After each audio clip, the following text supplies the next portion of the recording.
So what I'm going to talk to you guys about is just a little bit about using the bod pod, kind of what the bod pod is, why we're doing it. We just got it, I'm sure you guys know, like right before you guys got here, so we're all pretty excited to be able to have that. Before we had that, body comp was done kind of in bits and pieces for our athletes.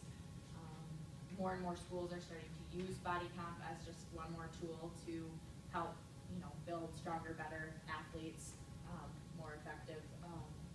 And the bod pod is really a good way to go about doing it. We've done skin folds in the past. I think that BIA was used. Do you guys know what BIA is?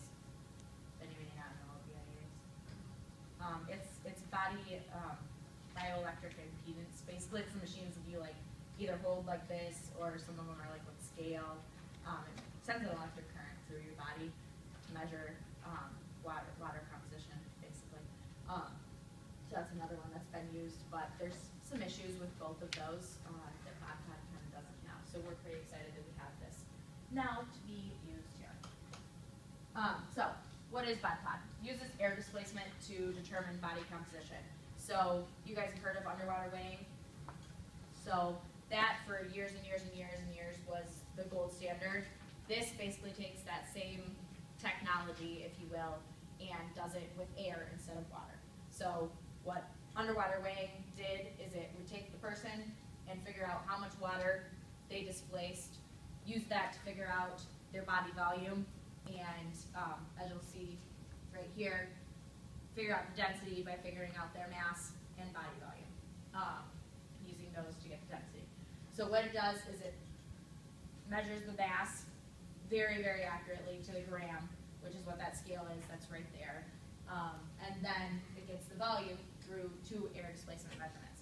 So the bod pod basically does a little, you'll see it kind of does, you do the test with it with no one in it. That finds the air volume of the empty compartment, and then you have the person sit in it, and it does that twice to figure out the air volume with the person in it. And then through subtraction, you can figure out what is their volume. And then, like the equation says, get the density by taking their mass divided by the volume. Then what happens is figures out the body fat by this nice long math equation that luckily we have computers to do for us, so we don't have to do by ourselves. DF is the density of fat.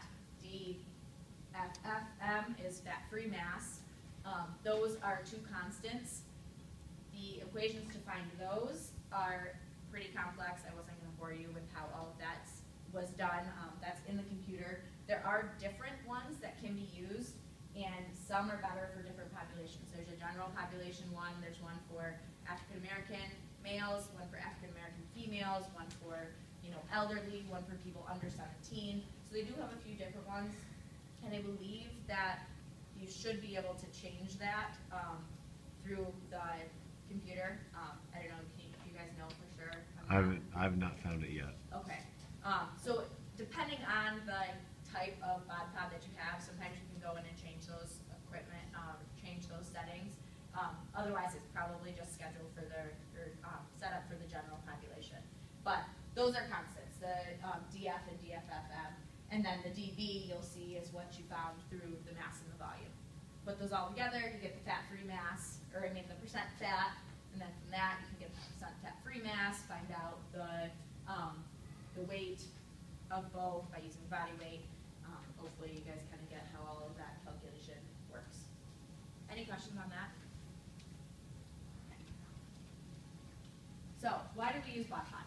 Like I said, there are a lot of other things out there that can be used, but bod pod is a pretty good way to go about it. Number one, it's pretty accurate. Most studies have found that the error range is only about 1 to 2%. That's compared to somewhere between 3 and 5% for skin fold, and BIA has even found up to like 8 to 9% inaccuracy. So compared to that, 1 to 2% is a pretty good error rate. Yeah. So we know the BIA has hydration as a big factor. Is hydration a factor with the bod pod? Not quite as much. A little bit. You'll see a little bit later when I kind of go through the protocol. There are a couple things that you need to watch out for. You need to make sure pre-test that they're doing. and that is because of that, but it's not as big of a factor at all, because it's measuring your volume. So your volume's not going to change that much depending on if you're hydrated or not. It's really easy to use. Have you guys all gotten a chance to kind of sit in and see the bod pod be used yet? If you haven't, pretty much all it is you click the computer screen and you do exactly what the computer screen tells you to do. So it doesn't require, for skin folds, there's a lot of training that goes into that. Have you guys ever performed skin folds? Some of you guys have or seen it performed. It can be a pain in the butt. You have to make sure that you're pinching exactly in the right spot. You have to measure it. You have to, know what you're doing. You have to be able to pull so there's a lot to that. The BIA is easy, but obviously you run into a lot of issues in terms of accuracy with that. Works for all sizes for the most part. So, within that bod pod plate, bod pod, I guess, pretty much most sizes fit in there. When you run into the skin fold, sometimes if you have a really lean individual or someone who has a really high body fat percentage, it can be hard to grab that and get the right, thickness to pull out. So this doesn't have that problem. And then it also can be given by different people with really no effect on the results because, again, all you're doing is clicking the computer screen. If you have two different people test your skin folds, you really can't even compare those results because the two people, even if they have a slight difference in how they pinch or a slight spot in pinching, you're going to run into different results, and they can be pretty vastly different results. The one other thing, DEXA is another way to do it that also works pretty well too, but unfortunately it's a whole lot more expensive than a bod pod is. So yeah, that would be a good choice too, but not really a feasible one for us here. So any questions about that? Okay. So a couple things do affect the results. One is leaning forward in the test. So they do have to sit and sit upright. So if you're ever giving one or ever around, you want to make sure that they're sitting, not kind of leaning forward. Obviously your body takes up a different amount of space here than it does here. The other thing, dreads actually is something that will affect it. So it can cause a lower body fat percentage if you have dreads. That's part of the reason why we have people wear swim caps. If it's measuring the volume that your body's displacing, if you have a lot of hair, obviously your body's displacing more volume. But the dreads don't have fat or fat-free mass in it, so it skews the results just a little bit. Changes in body and facial hair. If you measure someone who has a big long beard and then you measure them again and they don't have the beard, that's going to change things. Even as much as shaving your legs or shaving your chest. So that's something that if you're testing, you want to make sure that people are being aware of what did you have when you got tested the first time, what do you have when you get tested the second time, and just try to keep it the same. It's not that one is right or wrong or you need to shave your beard before you go in. Just make sure it stays consistent. And that is a good point to note overall. When we're doing body count testing from any method for any athlete, the biggest thing that you're using it for and the biggest thing that you want to look at is changes within the individual. Yes, for sports, there is a range of best body fat percentages, but it's a big range, okay? So really when we do any sort of body count testing, and this is something that as we kind of here, now that we have the bod pod, start to incorporate it more with teams and testing teams multiple points throughout the season, not just doing it for football like you guys have done in the past. That's one thing we're going to be telling the athletes. We're not trying to get you to exactly 15% body fat or exactly 7% body fat because there is a range that works. What we're looking at is, did you come in preseason and you were at 20 and then you got to the end of camp and right before season, now you're at 17. Okay, good. That was a good change. We saw that. That makes us happy. Not how do you compare to this guy. So that's why, things like this, it doesn't really matter what you have as long as you're staying consistent within the individual athlete. And then for females, where they are in their menstrual cycle. Again, a lot of people have heard, well, you don't want to test when you're on your period or when you're before your period because you're retaining water and it's going to change.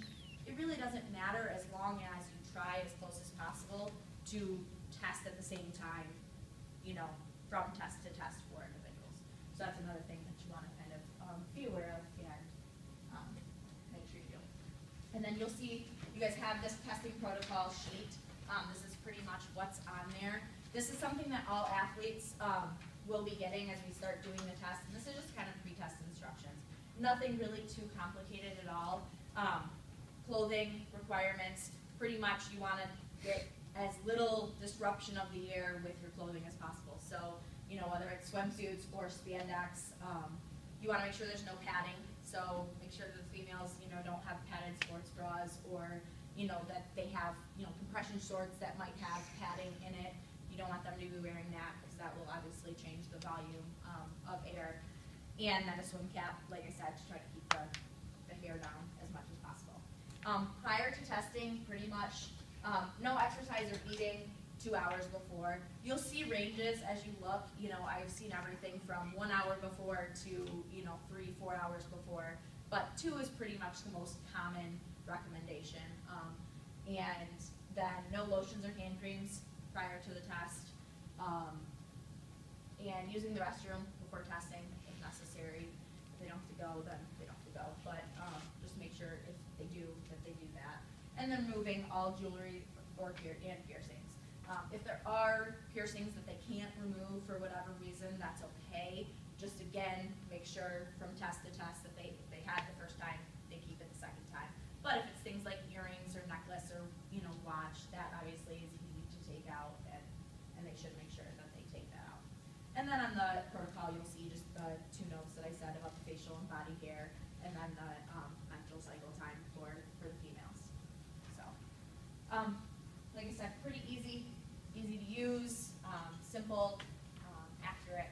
So that's, I'm pretty happy that we got that. I just met with the swim coach, and we're going to be in the fall starting. They're going to be our first team that we're going to kind of go through and do testing on a regular basis. So we're going to do it 4 times in the season for both the male and the female swimmers. We'll be doing it right when they get here in the fall. We'll be doing it again about mid-October, right when they start competing. We'll do it in the winter around December, January, and then we'll do it again at the end of their season, right before they start their champion part of their season. And when I was talking with the swim coach, basically what we're going to do, the first year is pretty much going to be a baseline year, and then we'll continue to test each year. And what that will help us do is see, when were these athletes performing their best, first of all, and what body fat percentage were they performing well at. Swimming, as you know, it's kind of one of those tricky sports where you want to have strong, you want to have a lot of muscle, but you also need to be, kind of lean, and how heavy you are does affect how fast you move through the pool. So there is it's one of those very fine-tuning sort of things. It might be different for every athlete, but what we want to kind of see is where was kind of their best spot and where do we want to keep them at. So I'm hoping we'll get kind of more teams on board with doing this.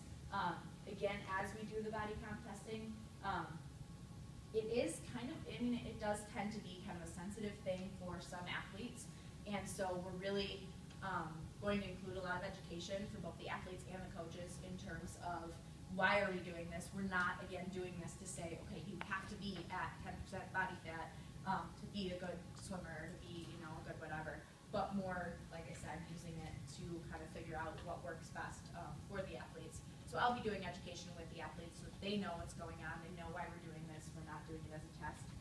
There's no good, bad sort of thing, but hopefully as it kind of becomes the norm and they understand why we're doing it, it'll kind of destigmatize it a little bit. It won't be this big scary, oh my gosh, today's body comp testing day, but it'll just be another thing, just like you're doing, today's max day for, bench press. It's just another one of those tools that we do to see how's your progress as an athlete coming along, and how is that going to impact your performance. So, any questions?